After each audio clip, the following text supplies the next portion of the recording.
Hello दोस्तों, हमारे YouTube channel में आप सभी का स्वागत है। इस वीडियो में हम जेंसोल इंजीनियरिंग स्टॉक से रिलेटेड एक लेटेस्ट अपडेट के ऊपर डिस्कशन करने वाले हैं। ये अपडेट बेसिकली प्रमोटर्स की होल्डिंग को लेकर है। दोस्तों, जब से इस शेयर को इकरा एंड केयर के द्वारा डाउनग्रेड किया गया है, तब से इस स्टॉक में हमें भयंकर बिकवाली देखने को मिली है और तभी से इस स्टॉक से रिलेटेड काफ़ी सारे न्यूज भी आ रहे हैं। कल ही के दिन हमने एक न्यूज को डिस्कस किया था कि कंपनी जो है ये अपने शेयर होल्डर्स को स्प्लिट देने जा रही है, साथ ही साथ फंड रेजिंग की भी प्लानिंग करके चल रही है। इसके अलावा एक और अब खबर यहाँ पर आई है, ये भी कल ही की खबर है, जो कि प्रमोटर्स की शेयर होल्डिंग को लेकर है। चलो विस्तार से समझते हैं। और दोस्तों, चैनल पर नए हो तो सब्सक्राइब जरूर से कर लेना। क्या खबर है यहाँ पे प्रमोटर्स की शेयर होल्डिंग पैटर्न को लेकर, ये समझते हैं। तो देखो, यहाँ पर कई जरिए जेंसोल इंजीनियरिंग के प्रमोटरों ने बाजार से शेयर खरीदने का आश्वासन देने के कुछ दिन बाद ही हिस्सेदारी बेच दी।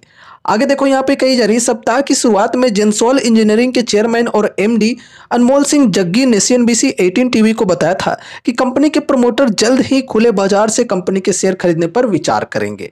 अब देखो दोस्तों, इस न्यूज को भी हमने डिस्कस किया था अपने पुराने चैनल वेल्दी शिक्षा पे, और वहां पर हमने काफी डिटेल में समझाया था कि प्रमोटर जो है वो यहाँ पर शेयर्स जो है ये ओपन मार्केट से खरीदने वाले हैं, लेकिन ये आश्वासन देने के कुछ दिन बाद ही प्रमोटर्स ने उल्टा शेयर्स जो है वो बेच दिए, हिस्सेदारी जो है वो बेच दिए। खरीदना तो दूर की बात है, इन्होंने और जो शेयर्स हैं वो बेच दिए हैं। अब देखा जाए तो काफ़ी नेगेटिव बात हो जाती है ये। अब इसके बारे में थोड़ा विस्तार से समझ लेते हैं कि क्या रियलिटी है इस चीज़ से रिलेटेड। ठीक है, ये कंपनी ने खुद ही इंफॉर्मेशन दिया है। यहाँ पे देखो, कई जरिए जेंसोल इंजीनियरिंग ने शुक्रवार 7 मार्च को कहा कि उसके प्रमोटरों ने तरलता यानी कि लिक्विडिटी प्राप्त करने के लिए कंपनी के 9 लाख शेयर या फिर कहें कि कुल इक्विटी शेयरों का 2.37% हिस्सा बेच दिया है, जिसे इक्विटी निवेश के माध्यम से व्यवसाय में पुनः निवेश किया जाएगा। देखो दोस्तों, जब डाउनग्रेड किया गया था रेटिंग एजेंसीज के द्वारा, तो वहां पर उन्होंने बताए थे कि कंपनी के ऊपर डेब्ट काफ़ी ज़्यादा है और डेब्ट की रीपेमेंट में कंपनी डिले कर रही है, क्योंकि कंपनी के अंदर तरलता यानी कि लिक्विडिटी की प्रॉब्लम है। अब देखो, लिक्विडिटी प्राप्त करने के लिए कंपनी के जो प्रमोटर्स हैं, इन्होंने 9 लाख शेयर्स बेचे हैं, या फिर अगर हम परसेंटेज वाइज बात करें तो कुल इक्विटी शेयरों का 2.37% हिस्सा जो है ये बेच दिया है। तो काफ़ी नेगेटिव बात है। अब यहाँ पे देखो, एक चीज़ ये भी कही जा रही है साथ में कि जिसे इक्विटी निवेश यानी कि इक्विटी इन्वेस्टमेंट के माध्यम से बिजनेस में री इन्वेस्ट किया जाएगा। ठीक है, ये चीज़ें भी कही जा रही हैं। आगे बढ़ते हैं। कंपनी ने कहा कि यह कदम उसकी बैलेंस शीट को मजबूत करने और स्थिरता को समर्थन देने के उद्देश्य से बनाई गई रणनीति का हिस्सा है। तो देखो, यहाँ पर कही जा रही है कि कंपनी की बैलेंस शीट को स्ट्रॉन्ग करने और स्टेबिलिटी को सपोर्ट देने के उद्देश्य से ये जो रणनीति है ये बनाई गई है। ठीक है, अब आगे बढ़ते हैं।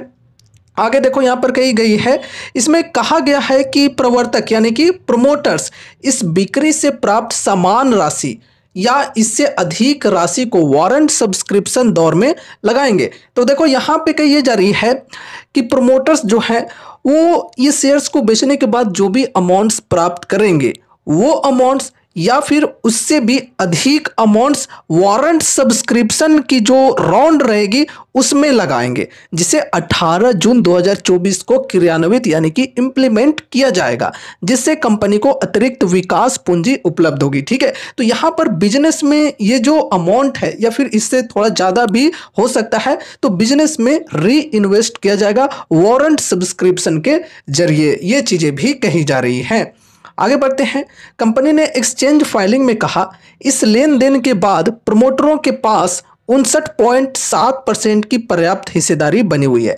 तो देखो, ये जो शेयर होल्डिंग यहाँ पे डिक्रीज हुई है, ये जो बिकवाली हुई है प्रमोटर्स के द्वारा, उसके बाद यहाँ पर प्रमोटर्स के शेयर होल्डिंग की बात करें तो 59.7% की हिस्सेदारी है। अब देखो, ये भी परसेंटेज जो है ये चलो ठीक है, लेकिन दोस्तों यहाँ पर जो सबसे बड़ी नेगेटिव पॉइंट है वो ये है कि यहाँ पे जो प्लेजिंग के परसेंटेज है ये काफ़ी ज़्यादा है। यहाँ पे देख सकते हो 81.7%। तो प्रमोटर्स के जो होल्डिंग्स हैं ये 81.7% गिरवी हैं। तो ये एक काफ़ी बड़ी नेगेटिव पॉइंट है। ठीक है, तो इस चीज़ को भी ध्यान में रखकर चलना है। आगे चलकर अगर ये प्लेजिंग के परसेंटेज घटते हैं तो अच्छी बात हो सकती है, लेकिन अगर और बढ़ते जाते हैं तो एक बहुत ही बड़ी निगेटिव चीज़ फिर होगी ये, ठीक है। अभी भी निगेटिव ही है। एंड अगर हम पिछले साल के कंपैरिजन में अभी की प्लेज परसेंटेज की बात करें तो भाई साहब देख सकते हो ऑलमोस्ट डबल होते हुए यहाँ पे हमें देखने को मिल रहा है। दिसंबर 23 से लेकर दिसंबर 24 तक देखें तो प्लेजिंग के जो परसेंटेज है ये काफ़ी ज़्यादा बढ़े हैं, ठीक है। बाकी इस स्टॉक से रिलेटेड हमने काफ़ी डिटेल में डिस्कस किया है रिसेंटली। इसके valuation, profit growth, sales growth and technicals, इन सभी चीज़ों को हमने रिसेंटली डिस्कस किया। अगर आप उन चीज़ों को भी समझना चाहते हो तो हमारे पुराने चैनल वेल्दी शिक्षा पे विजिट करके देख सकते हो, ठीक है। रिसेंट ही 2-3 दिन की वीडियो है, ठीक है। तो देख सकते हो, वो वीडियो मिल जाएगी हमारे पुराने चैनल पे। तो दोस्तों ये रही हमारी आज की वीडियो। उम्मीद है कि इस वीडियो के माध्यम से आपको कुछ यूजफुल इन्फॉर्मेशंस मिलेंगे। तो वीडियो को लाइक करके चैनल को सब्सक्राइब कर देना और मिलते हैं अगले नए वीडियोज़ के साथ। तब तक के लिए बाय बाय।